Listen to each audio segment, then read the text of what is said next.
दोस्तों, ये माँ और बेटी एक बहुत ही खतरनाक बंकर में फंस जाते हैं, लेकिन उन दोनों के साथ आखिर में क्या हुआ जो उनकी जिंदगी ही बदल देगा। इस कहानी की शुरुआत में हम मैग नाम की एक औरत को देखते हैं जो अपनी बेटी सारा के साथ एक ब्रोकर से कुछ बात कर रही थी। दरअसल मैग का अपने हस्बैंड से डाइवोर्स हो चुका था, इसीलिए वो अपनी बेटी के साथ रहने के लिए एक दूसरा घर देखने आई थी। ब्रोकर मैग को कई सालों से बंद पड़ा हुआ एक बहुत ही बड़ा घर दिखाता है जो कि सेल के अंदर काफी कम प्राइस में मिल रहा था। मैग और सारा अंदर जाकर उस घर को देखने लग जाते हैं। वो घर तो बहुत ही बड़ा और अभी भी साफ सुथरा था। ब्रोकर बताता है कि यहाँ का मालिक जल्द से जल्द सारी चीजें बेच बाच कर चला गया था और इसी वजह से ये प्रॉपर्टी काफी कम दाम में मिल गई। अब पूरा घर अच्छे से दिखने के बाद उन्हें ये पता चलता है कि सेकंड फ्लोर पर एक छोटा सा बंकर बनाया गया है। ये बंकर मकान के मालिक ने ही बनवाया था। दरअसल इसका यूज तब किया जाता है जब बाहर महामारी फैल चुकी हो और आपको बचने के लिए कोई सेफ जगह चाहिए, और अगर इस रूम में कोई आकर दरवाजा बंद कर देता है तब उसे कोई भी बाहर से खोल नहीं सकता था।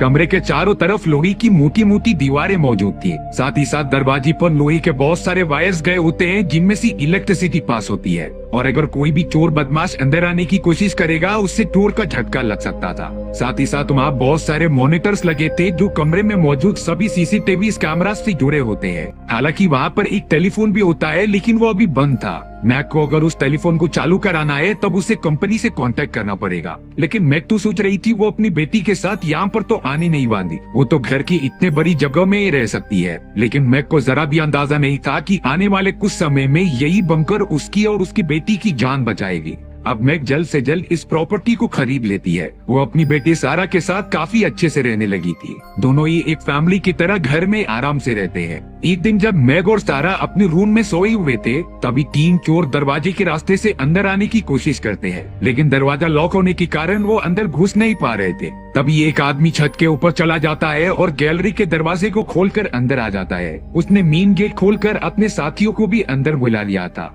उन चोरों में बर्मन, रॉनी और सैम नाम की 3 चोर शामिल थे। मैग और सारा तो बिना किसी फिक्र के सो ही रहे होते हैं। यहाँ पर बर्मन और रॉनी लगातार रूम की छानबीन करने लग जाते हैं, क्योंकि उन्हें पता चला था कि इस जगह पर $3 मिलियन है। थोड़ी छानबीन करने के बाद बर्मन को ये पता चला कि इस घर के अंदर एक माँ और बेटी रहते हैं। इसीलिए वो तुरंत रॉनी के पास आकर कहता है कि वो ये चोरी नहीं कर सकता, क्योंकि उसे बताया गया था कि इस घर के अंदर कोई रहता ही नहीं। इसीलिए बर्मन रॉनी से कह रहा था कि हमें यहाँ से तुरंत चले जाना चाहिए, लेकिन रॉनी इतनी आसानी से तो नहीं मानने वाला था। उसे $3 मिलियन किसी भी हालत में चाहिए थे। दरअसल रॉनी इस पूरी घर के बारे में सब कुछ जानता था, क्योंकि वो इस घर के पहले मालिक के साथ नौकर की जॉब किया करता था। अब हमें दिखाया जाता है कि मैग पानी पीने के लिए उठ गई है। वो तो सीक्रेट बंकर के पास जाकर लाइट ऑन करके पानी पीने लग जाती है, पर तभी अचानक मैग की नजर बहुत सारे लगे मॉनिटर्स पर पड़ी, जहाँ पर वो देखती है कि 3 चोर उसकी घर में घुस चुके हैं, जो लगातार अब सेकंड फ्लोर की तरफ बढ़ रहे हैं। मैग तुरंत अपनी बेटी सारा के पास जाकर उसे रूम से बाहर निकाल देती है। अब यहाँ बर्मन को अंदाजा हो गया था कि शायद से मैग ने उन्हें आते हुए देख लिया है,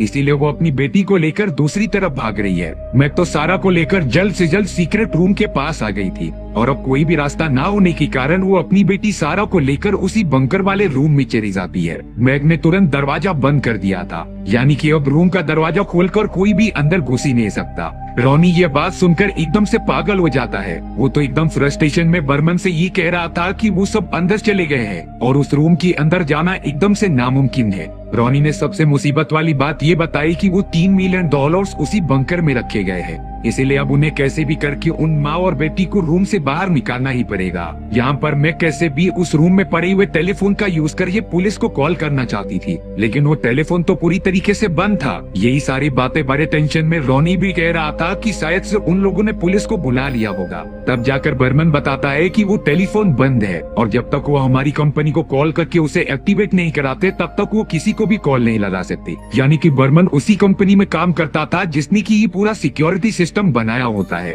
अब मैग जैसे ही एक बटन दबाती है तब वो सिक्योरिटी कैमरास में लगे माइक्रोफोन की मदद से उन चोरों से बात कर सकती थी। मैग ने तो झूठ मूठ का ये कह दिया था कि वो पुलिस वालों को बुला चुकी है, पर रॉनी उसे पेपर पर लिखकर बताता है कि तुम ऐसा बिल्कुल भी नहीं कर सकती, क्योंकि वो टेलीफोन तो चलता ही नहीं। मैग थोड़ा सा सोच में पड़ जाती है कि आखिर ये सारी बातें उन चोरों को कैसे पता है।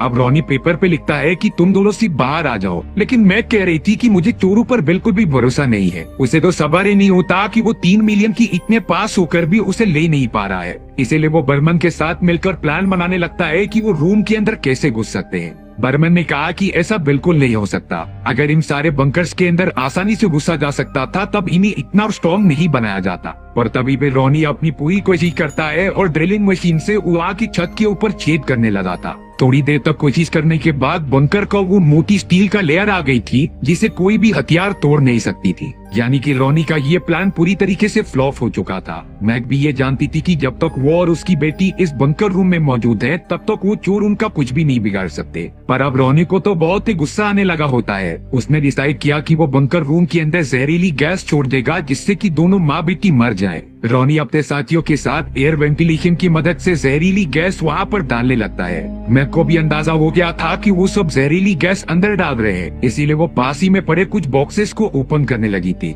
उन डब्बों में बहुत सारी चीजें होती हैं जो काम में आ सकती थी। मैग ने तो सबसे पहले फायर प्रूफ ब्लैंकेट को निकालकर खुद को और अपनी बेटी को पहना दिया और एक लाइटर लेकर उस वेंटिलेशन रूम में आग लगा दी, जिससे कि चेन रिएक्शन होने की वजह से वहाँ पर एक बहुत ही बड़ा धमाका हो चुका था। रॉनी और उसके साथियों को इस धमाके में काफी चोट लगी होती है, पर अब इन सारी चीजों से रॉनी के गुस्से का बांध टूट चुका था। वो चिल्लाकर मैग को ये कहता है कि अब चाहे कुछ भी हो जाए, मुझे पैसे मिले या ना मिले, मैं तुम दोनों को मार कर रहूंगा। यानी कि मैग और सारा बहुत ही बुरी तरीके से फंस चुके थे और तो और इस रूम से बाहर निकलने का और कोई भी रास्ता मौजूद नहीं था। अब मैग को उन्हीं सारे बॉक्सेस में एक टॉर्च लाइट मिलती है। बहुत ज्यादा छानबीन करने के बाद उसे बंकर में एक छोटा सा चीज भी मिलता है जिसमें इसे उसके नीबर वालों का घर दिखाई दे रहा था। मैग और सारा उस टॉर्च लाइट को लेकर छीद में लगातार बंद चालू कर रहे थे ताकि कोई उन्हें देख ले और उनकी मदद करने वहाँ आ जाए। हालांकि एक आदमी उस जलती और बंद होती हुई रोशनी को देख भी लेता है और उसे लग रहा था कि लाइट शायद से खराब हो चुकी है, इसीलिए हमेशा सिस्का बल्ब एलईडी ही लगाना चाहिए। वह आदमी इन सारी बातों को इग्नोर करके वापस चला जाता है।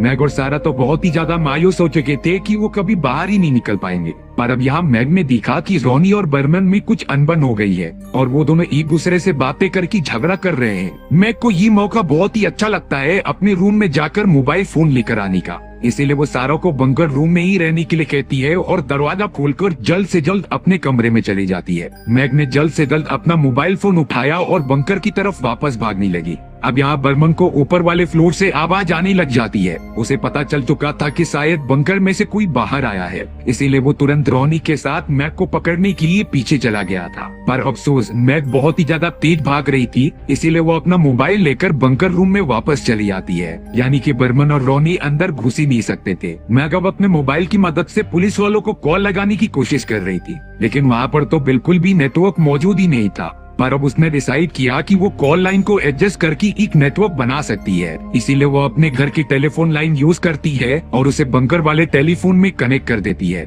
लकीली इस बार नेटवर्क मिल चुका था। मैक मर्फी नाम की एक आदमी जो उसके फादर थे उन्हें कॉल करती है और ये बता रही थी कि कुछ चोर हमारे घर में आ गए हैं और हम बंकर के अंदर कैद हैं। पर अब यहाँ सारा नेटवर्क खत्म हो जाता है क्योंकि बर्मन ने तो पहले ही टेलीफोन लाइंस काट दी थी। उसे पता था कि मैग टेलीफोन लाइन का यूज जरूर करेगी, यानी कि मैग और उसकी बेटी के पास बचने का एकमात्र रास्ता बंद हो चुका था और अब वो हमेशा के लिए यहीं पर कैद रहेंगे। पर आखिर वो दोनों बच भी पाते हैं कि अंत में वही बंकर में रहकर मारे जाते हैं। ये हमें इस कहानी के सेकंड पार्ट में जानने मिलेगा। अगर आपको इस कहानी का पार्ट 2 जल्द से जल्द चाहिए तो कमेंट सेक्शन में बता दो, मैं उस हिसाब से कहानी का पार्ट 2 लेकर आ जाऊंगा। साथ ही साथ डॉक्टर मूवी टेलर चैनल को सब्सक्राइब भी कर देना क्योंकि हम डेली वीडियो अपलोड करते हैं।